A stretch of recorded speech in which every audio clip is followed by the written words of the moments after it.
అందరికీ నమస్తే అండి. చాలా చాలా సంతోషంగా ఉంది.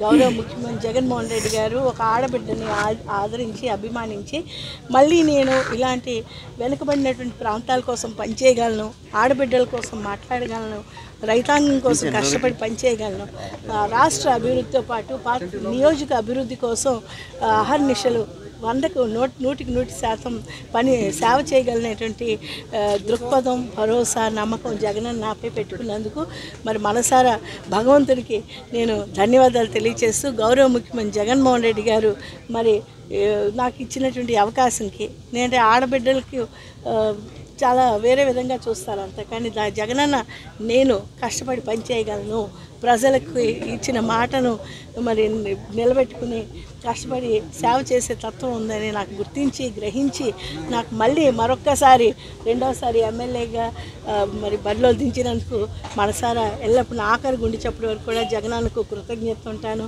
భగవంతునికి కృతజ్ఞత తెలియజేస్తాను. నా రాజకీయ ప్రవేశం నాకు చేయించినటువంటి నా భర్త కీర్తిశేషులు నాగభూషణరావు గారికి మరి మరొకసారి నేను ధన్యవాదాలు అర్పించుకుంటున్నాను. అలాగే గౌరవ నాయకులు, గౌరవ ప్రజలు ఎప్పుడు కూడా నన్ను ఎంతో ప్రేమతో అభిమానంతో ఒక అక్క చెల్లెల కన్నా ఎక్కువగా చూసి నాలో ధైర్యాన్ని నింపారు, సాహసాన్ని నింపారు. మరి ఆ సాహసానికి ధైర్యానికి ఈరోజు బహుమానంగా చాలా పెద్ద ఎత్తున నాయకులు ప్రజలు వచ్చి మరి నాకు నువ్వు చేయగలవు, నువ్వు ముందెళ్ళి నామినేషన్ పూర్తి చేయాలి, మరి వెంటనే బరిలోకి మళ్ళీ దిగాలి, పెద్ద ఎత్తున మనం గెలవాలి అనేటువంటి సంకేతాలు మరి వాళ్ళు ఇచ్చిన వాళ్ళ నెంబర్స్లోనే తెలుస్తుంది కనుక మరొకసారి అందరికి కూడా ధన్యవాదాలు. మరి రెండోసారి మళ్ళీ నాకు అవకాశం జగనన్నకు మరొకసారి మనసారి విముఖ పోటీ ఉంటుందంటారా, లేకపోతే ఇండిపెండెంట్గా రెబల్ కూడా దిగుతున్నారు, త్రిముఖ పోటీ ఉంటుందా, లేకపోతే అసలు ఆ పార్టీనే పరిగణలోకి తీసుకురంటారు ఏముంటుంది? అంటే పార్టీకి అలాగా ఎవరి కోసం చులకనగా మాట్లాడడం నాకు అంటే నేను ఎప్పుడు వ్యక్తిగతంగా వెళ్ళనండి. అయితే ఒకటి మాత్రం చెప్పగలను, ఎందుకంటే గత 3 సార్లుగా చంద్రబాబు నాయుడు గారు ముఖ్యమంత్రి ఉన్నప్పటికీ మరి గత 2014-19 టైం పరిపాలన చూసినప్పటికీ అప్పుడు ఇక్కడ పాతపట్నంలో వైఎస్ఆర్సీపీ ఎమ్మెల్యేగా గెలిచినప్పటికీ ఆయన్ని ఫిరాయింపు చేసుకుని మరి వంశధార నిర్వాసితులకు అందవలసిన డబ్బులను దోచుకొని మరి అనేక రకాలుగా కేవలం వ్యక్తిగతంగా ఇసుకలు వ్యాపారాలు చేసుకొని ప్రజలకి ఏ ఒక్క పథకాలు కూడా అందించకుండా, సంక్షేమాలు అందించకుండా అభివృద్ధికి దూరంగా నియోజకవర్గాన్ని అతలాకుతలం చేశారు. అవినీతి పూర్తిగా నింపివేశారు, ఆక్రమణలు, ప్రజలకు బాధలు పెట్టారు. మరి అలాంటి వాళ్ళకి ఎప్పుడు కూడా ప్రజలు నమ్మరు. మరి గత 58 నెలల పరిపాలన చూస్తే ప్రజల్లో స్వేచ్ఛ, ప్రజల్లో స్వాతంత్రం, రైతుల్లో భరోసా, ఆడబిడ్డల్లో ఆర్థిక ధైర్యం, నేను ఎవరి దగ్గర తలదించాల్సిన అవసరం లేదు, ఎక్కడా చేయి చాపాల్సిన అవసరం లేదనేటువంటి ఆ మానసిక ఉల్లాసం, మనోశక్తి అంటే సెల్ఫ్ కాన్ఫిడెన్స్ క్రియేట్ చేశారు జగనన్న. మరి అలానే పిల్లలకి చదువుల్లో, విద్యా వ్యవస్థలో అనేక రకమైన మార్పులు తెచ్చి ఈరోజు భారతదేశంలోనే ఎడ్యుకేషన్ అంటే ఆంధ్రప్రదేశ్ వైపు చూసే విధంగా చూశారు.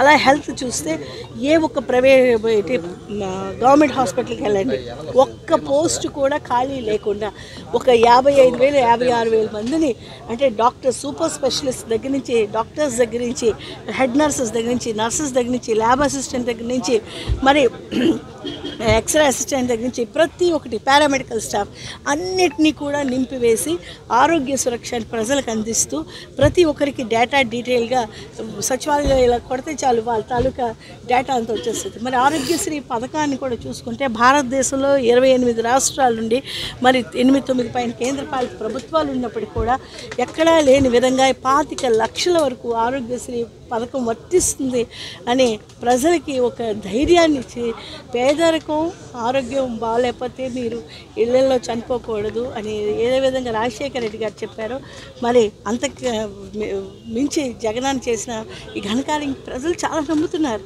ఈరోజు చాలా ఆనందంగా ఉన్నారు. మళ్ళీ ఎప్పుడు జగనన్న వస్తాడు, జగనన్న కావాలి, మళ్ళీ మన జగనన్న పరిపాలన వస్తే మనమంతా హాయిగా స్వేచ్ఛగా ఉండొచ్చు, మన ఇంటికి అన్ని రకాలుగా నాణ్యమైన బియ్యం వస్తాయి.